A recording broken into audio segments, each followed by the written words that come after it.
El misterio de Belicena Vilca, novela mágica de Nimrod de Rosario. Libro cuarto, capítulo 14. Una hora más tarde, desde la ventanilla del tren norteño, veía pasar los últimos barrios de Berlín. Iba ensimismado pensando en la carta de Rudolf Hess y lamentándome no haber podido entrevistarlo para transmitirle algunos interrogantes que requerían urgente respuesta. Algo extraordinario me estaba sucediendo desde hacía algún tiempo atrás, y salvo Rudolf Hess no me atrevía a confiarlo a nadie. Desde la noche de la graduación, cuando fui presentado al Führer, comencé a experimentar un curioso fenómeno psicológico. En esa ocasión respondí llave Satanás a las preguntas del Führer: ¿quién es el enemigo de Alemania? ¿Contra quién combatimos? Y creí reconocer que dicha respuesta no había sido razonada por mí, sino captada o algo así como escuchada con un oído interno. Para mí estaba fuera de dudas que la voz oída era ajena, es decir, que venía de afuera de mi conciencia, pero también comprendía la imposibilidad de transmitir esta experiencia a otra persona sin correr el riesgo de inspirar desconfianza sobre mi cordura. Durante el viaje a Egipto medité en esto y llegué a la conclusión de que la presencia del Führer había desencadenado un fenómeno de descarga inconsciente, siendo la voz oída simplemente una intuición formal. O sea, que de alguna manera yo sabía la respuesta, y en un momento en que estaba psicológicamente bloqueado por la arrolladora personalidad del Führer, la adiviné o creí hacerlo tomando una intuición por una percepción extrasensorial. Era una conclusión escéptica, pero yo tenía la seguridad de que dicho fenómeno sería puramente circunstancial, que no volvería a producirse. Me aferraba a esta certeza con el oculto temor de que su repetición implicase una pérdida del equilibrio racional. Es comprensible.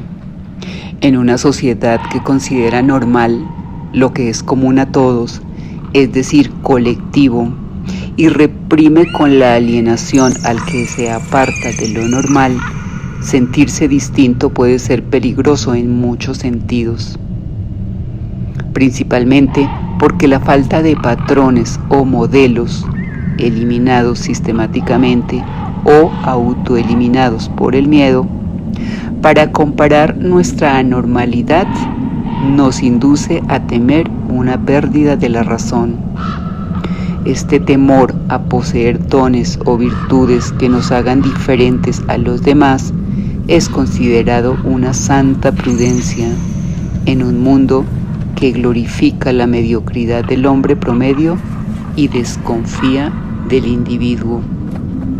De modo que, temeroso de las implicancias que tendría considerar esa experiencia como un fenómeno real, yo atribuía la voz escuchada a una proyección del inconsciente sobre la conciencia.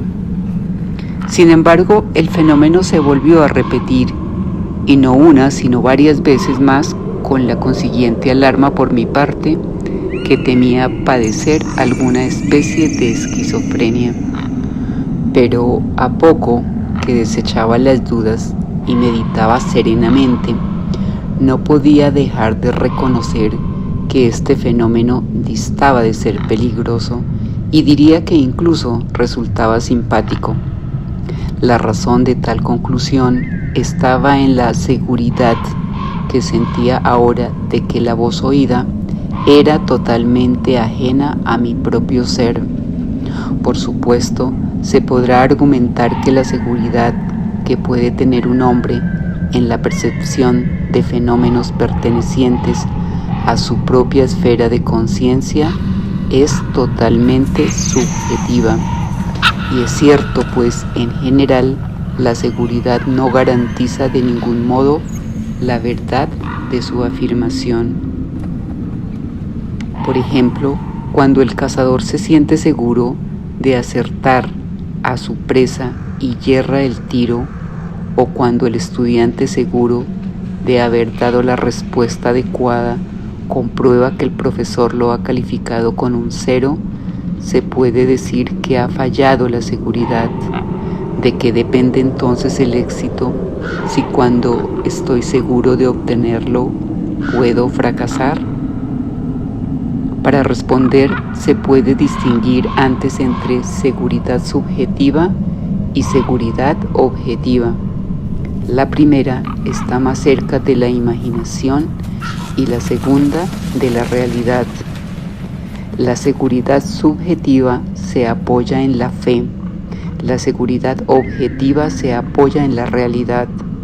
El que cree tomar una manzana con la mano y lo que realmente toma es una manzana, indudablemente dispone de seguridad objetiva.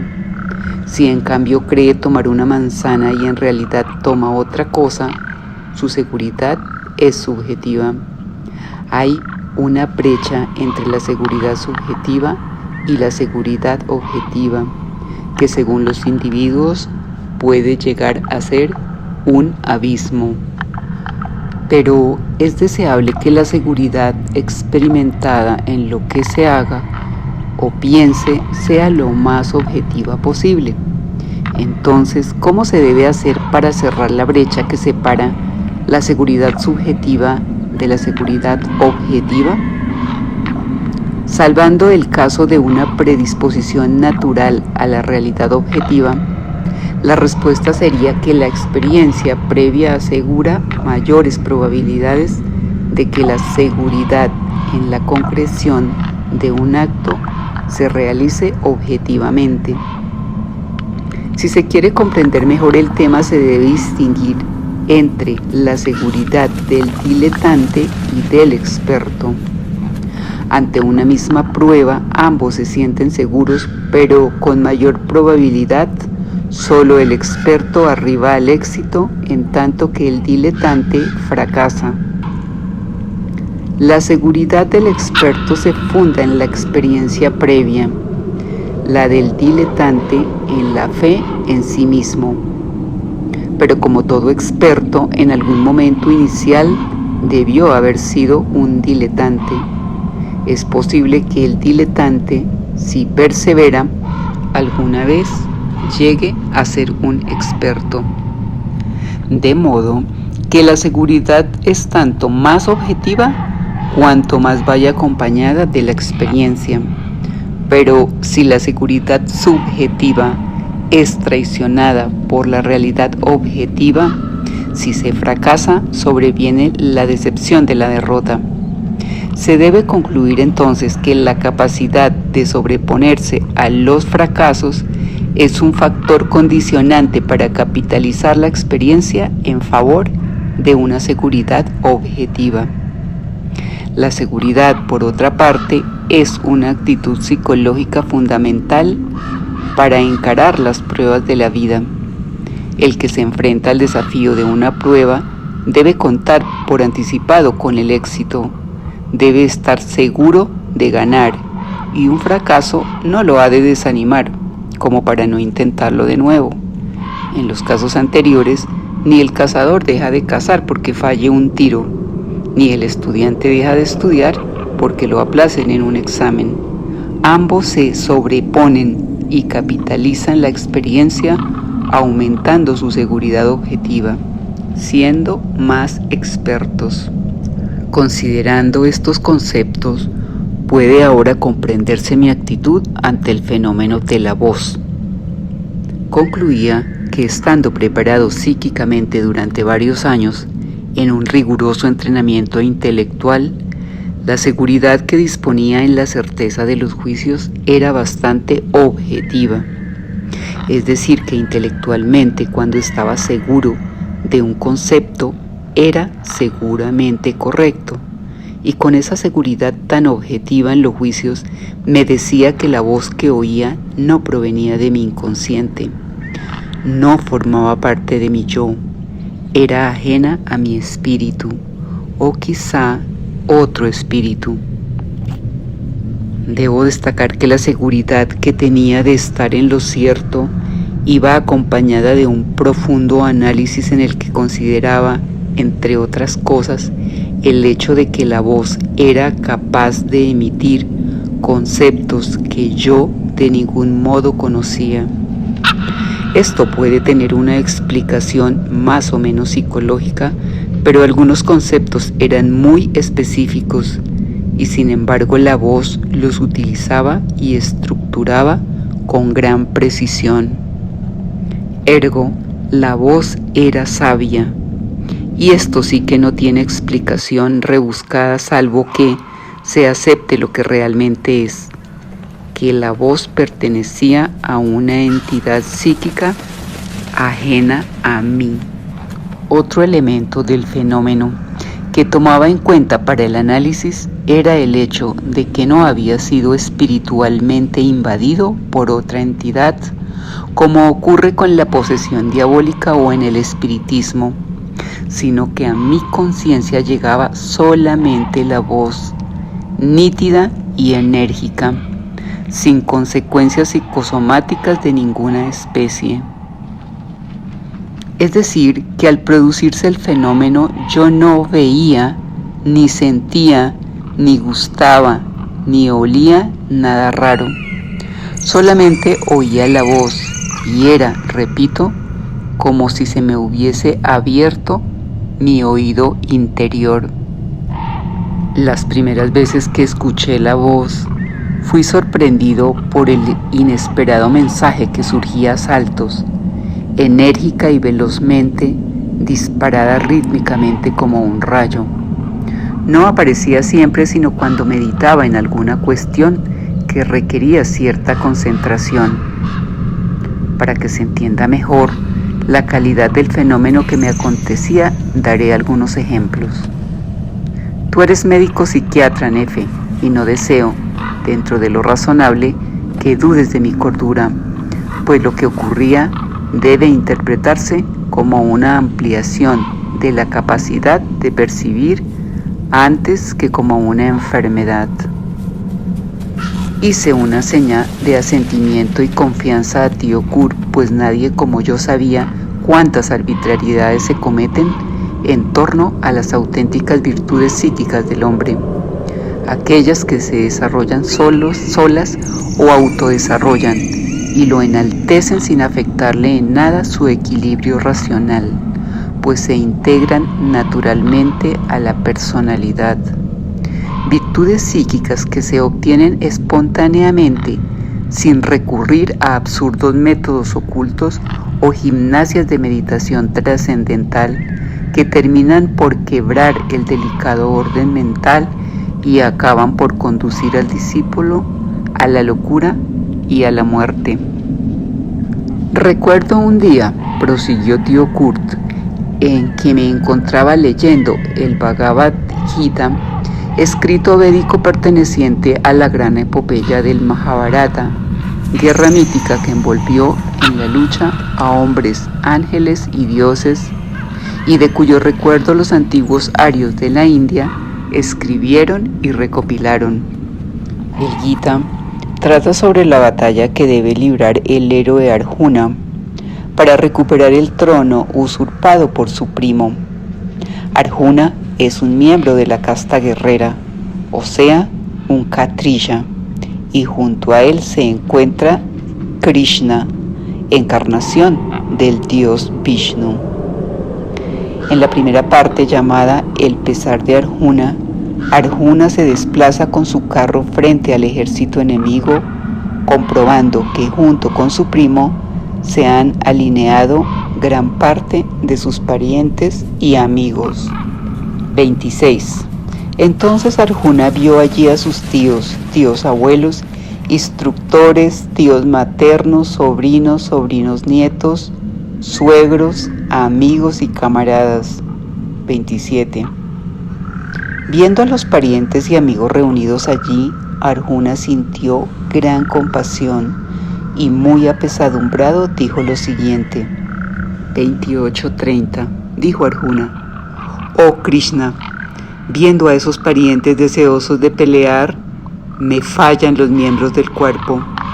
Mi boca está seca, estoy temblando, el cuerpo se me estremece, mi piel arde, no puedo sostener el arco, no puedo estar de pie, mi mente está en un torbellino.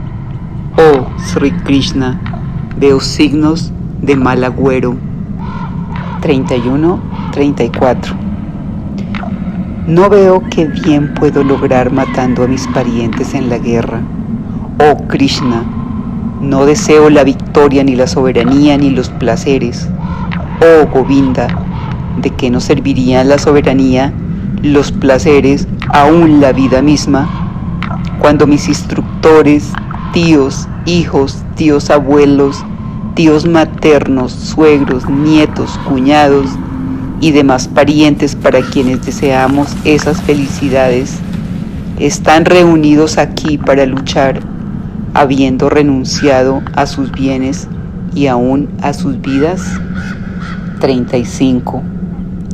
Oh Madhusudana, Krishna, aunque ellos me maten, yo no quiero mataros, ni para reinar en este mundo, ni para la soberanía de los tres mundos. 36-37. Oh Janardana, Krishna, ¿qué placer tendríamos matando a los Dhartarashtras? Sería un pecaminoso acto matar a estos agresores. Por eso no debemos destruir a nuestros parientes, los Dhartarashtras. Oh Madhya, Krishna, ¿cómo podríamos ser felices matando a nuestros propios parientes? 38-39. Aunque ellos, con la mente dominada por la codicia, no ven ningún mal en destruir a los parientes, ni pecado en ser hostiles a los amigos, ¿por qué, oh Janardana, nosotros que vemos el gran mal que nace de la destrucción de los parientes, no desistimos de cometer ese pecado? 47. Diciendo esto, Arjuna tiró su arco y flechas y con el corazón muy dolorido quedó sentado en su carro. En la segunda parte del Gita llamada El Sendero del Discernimiento, Sri Krishna responde a las inquietantes y angustiosas preguntas de Arjuna. 1. A él, Arjuna, que estaba así abatido por el pesar y la compasión, con los ojos llenos de lágrimas y con la mente confusa. Madhusudana, Krishna, dijo lo siguiente. 2. Dijo el bendito Señor: en este momento crítico, oh Arjuna, ¿de dónde te viene esa indigna debilidad noaria, abyecta y contraria al logro de la vida celestial? 3. No te portes como un eunuco, oh Partha, eso es indigno de ti. Echa lejos esa debilidad de corazón y yérguete, oh fulminador de los enemigos. A continuación, Sri Krishna aconseja a Arjuna seguir el sendero de la acción o karma yoga y cumplir con su dharma, o sea, con el destino del Kshatriya, que es presentar batalla y combatir por la justicia sin preocuparse a priori por el resultado de la batalla, ni por la suerte del enemigo, aunque sean parientes y amigos. 31. Considerando tu deber, tampoco deberías vacilar, porque para un Kshatriya no hay mejor suerte que luchar por la causa justa. 32. Oh Partha, Arjuna, son realmente afortunados aquellos Kshatriyas a quienes se les presenta la oportunidad de luchar en una guerra semejante, que les abre las puertas del cielo. 33.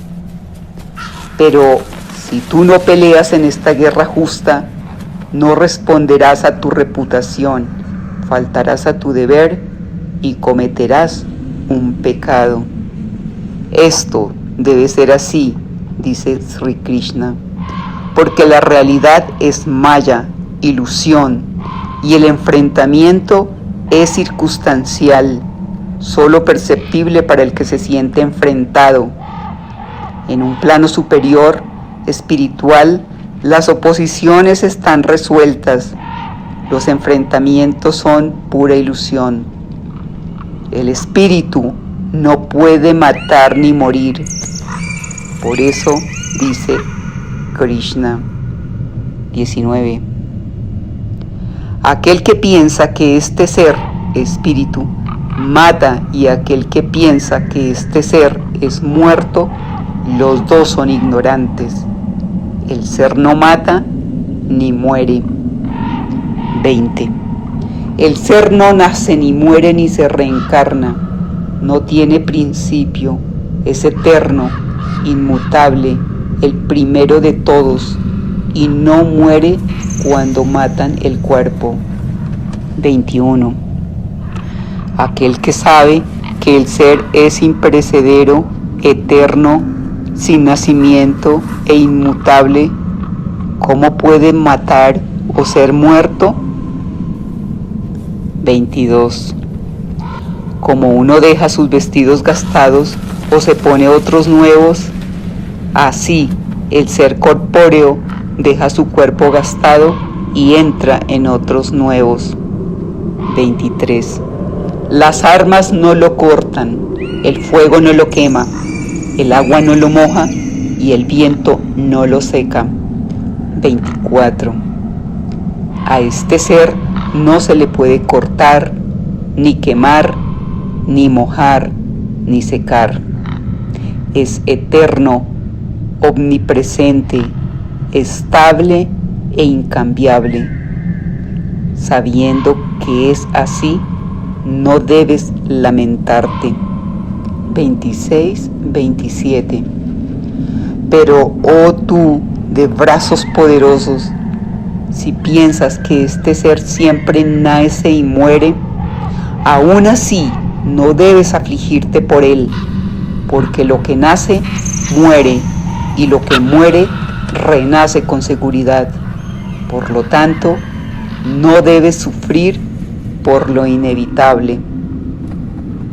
Solo cuenta entonces afrontar el conflicto siguiendo el sendero de la acción, enfrentando al opuesto y cumpliendo con el Dharma.